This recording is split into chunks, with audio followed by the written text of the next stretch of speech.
Hello everybody and welcome back to yet another Tipsy Tuesday. I'm trying something new because I don't have my emotional support liquor store 3 doors down anymore at our new location. I got this one because it has an owl on it. Today's Tipsy Tuesday is going to be another short and sweet one, but that doesn't mean that it can't be life-changing.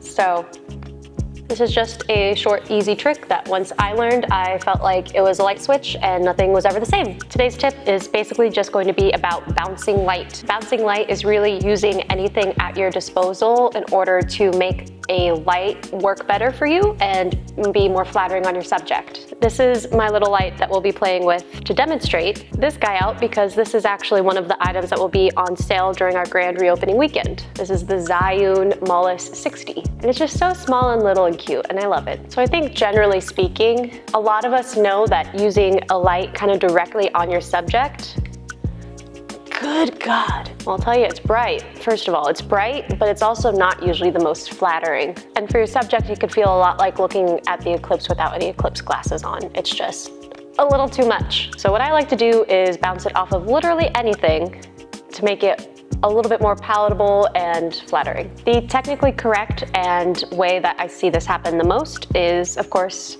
with a reflector. So if I have my reflector and I put this in front of my light and angle it at me, then I've got a fill light. It makes the light a lot softer. It does reduce the amount of light output that is hitting your subject by a bit, and so I turned it up. I find this method of lighting to be a lot more flattering than using it directly on my subject, right? So no fill, you know? Just adds a little something. If you don't happen to have one of these on hand,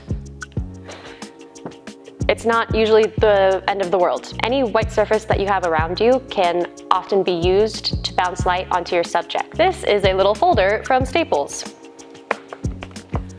Boom, light, no, light.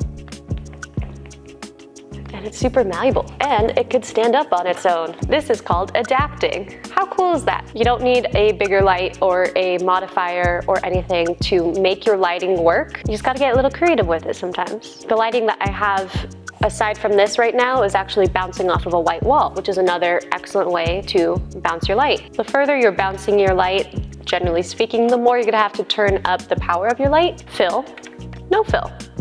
This is not trickery, it's just bouncing light like a little bouncy ball. This is the best way that I can demonstrate this in video form, but if you are a photographer only, this is important for you as well because a white ceiling is your best friend if you are doing strobe photography in any way, shape, or form. Having your strobe facing your subject straight on makes them look shiny and not their best, but if you have a white ceiling and you pop that sucker up, something about it is just so beautiful and so natural. And for people that are afraid to use flash, that is the #1 way I suggest for them to use it. I dare say sometimes you don't even need any sort of flash modifier if you know that you're going to be in a space with white ceilings. Just a little hack. If your lighting is ugly, try bouncing it off of something.